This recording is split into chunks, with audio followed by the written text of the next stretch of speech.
but I'm going to tell you what happened to me, if that's okay. So Babe and I flew in Tuesday morning for this conference. And because I have this thing about feeling less than liberated and free, I needed a rental car.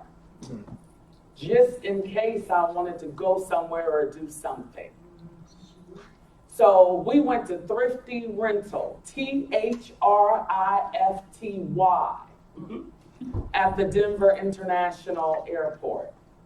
And I'm spelling it and saying it with intentionality. I was in line for an hour and a half at this point, awaiting to pick up a rental car that was prepaid and prearranged. As I waited in line, I looked around and there was only me. When I say only me, I was the only one that looked like me.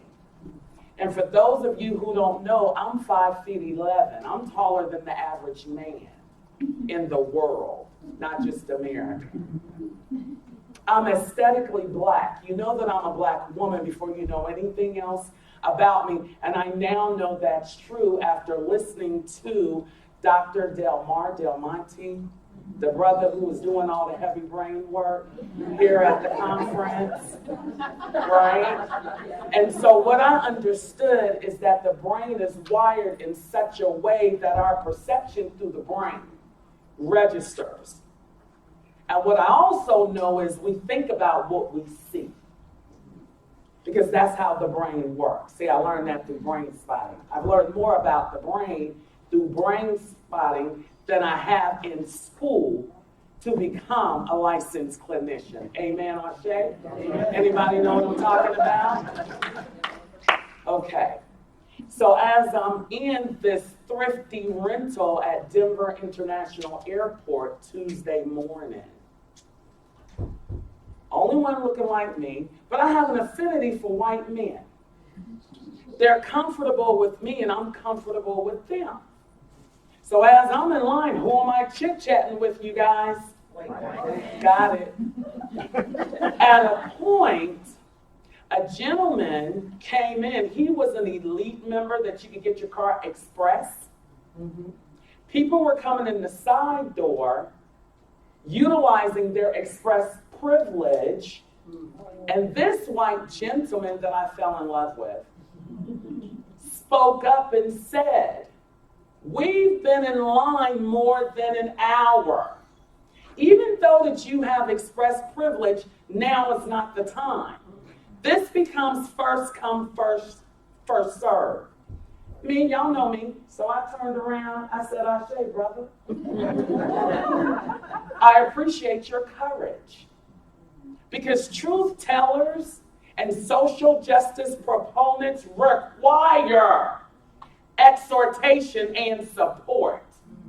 So now check out my whipping for being supportive to this white brother from another mother. The manager, the leader of this installation, I said to her, "Is there anything I can do to expedite my receiving my rental? I've been here now an hour and 45 minutes. She looked at me and she laughed. "Ha! You're lucky. This is good." I said, "Lucky? And you find this laughable?" She then looked at me again because she didn't expect my response, right? Because she probably had assumptions of what my response might be. But I messed her up. So I go back in line and I'm speaking with my neighbor and I'm like, "I've never experienced anything like this. What's happening here?" She thought it was a joke. Time is the one thing we can't replace, you guys, and we can't get it back. I'm here on a mission, on purpose, and you playing games? Cool. So she's listening and she's watching me. Now, understand, there were white men verbally assaulting her. But who did she think she was gonna make, who she was gonna make the whooping pole? The black girl, the only one in the space who's waiting for a car. So as my turn approached, I walked to the window and there was a black young lady who was serving me, the first thing she said was, "I apologize for your wait." And I responded and I said, "Thank you for your customer service." Here come this white chick, walking up to the counter, and she says to the black girl, "We're not giving her a car." I said, "Oh, let's be clear. You can't afford to compensate me for the time I've spent here thus far." She then says, "You had no business speaking to my customers." I said, "Is that right?" I said, "Are you Mrs. Thrifty?" I said, "Because be clear, I'm activated and I'm having a visceral reaction." You know she didn't understand it. But what I did say is, "You are making me feel even more connected to my ancestors who came through enslavement, because right now I'm feeling like I'm on the plantation." And it brings tears to me right now. Oh, and by the way, I am Tracy Monroe, right? And we're here today because we're talking about marginalized communities, starting to culturally diverse, right? Now, y'all know me. So I had to go with the Spirit and say, "God, what is this about?" Because before you delivered me many years ago, and before I understood my call, what I'm getting from this, Lord, is there must be purpose.